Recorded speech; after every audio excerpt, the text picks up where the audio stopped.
So we'll do the same format. It'll be 3 minutes, and then time for questions. We'll start with Mr. Chaikin. Anton Chaikin. I'm a historian and the history editor for Executive Intelligence Review. President Obama has put in place a reform apparatus reviving the euthanasia of Hitler Germany in 1939 that began the genocide there. The apparatus here is to deny medical care to elderly, chronically ill, and poor people, and thus save, as the president says, $2 to $3 trillion by taking lives considered not worthy to be lived, as the Nazi doctors said. Dr. Ezekiel Emanuel and other avowed cost-cutters on this panel also lead a propaganda movement for euthanasia headquartered at the Hastings Center, of which Dr. Emanuel is a fellow.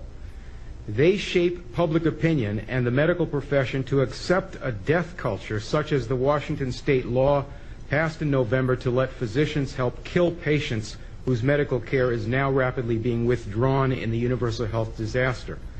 Dr. Emanuel's movement for bioethics and euthanasia and this council's purpose directly continue the eugenics movement that organized Hitler's killing of patients and then other costly and supposedly unworthy people. Dr. Emanuel wrote last October 12th that a crisis, war, and financial collapse would get the frightened public to accept the program.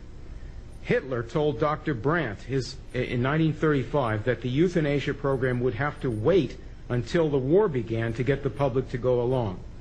Dr. Emanuel wrote last year that the Hippocratic Oath should be junked. Doctors should no longer just serve the needs of the patient. Hoche and Binding, the German eugenicists, exactly said the same thing to start the killing.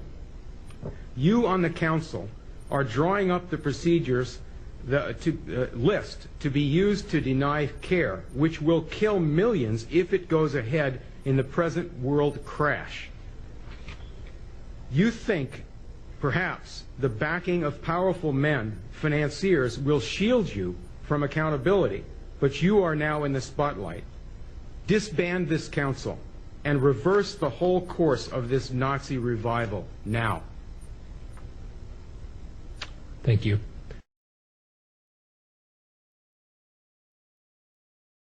A quick break. I'm going to ask for questions and comments. Ms. Zuckerman, if you can come up, and I'm opening it up to the panel. And you'll... Yes, we're still going to, Ms. Williams, you're still going to get to talk. I'm going to ask Ms. Zuckerman to come up and join you. We're going to take a quick stop in the panel to open it up for comments or questions, because we have a few folks who have to potentially go. The whole transcript will be available, though, and all comments will be shared with all council members.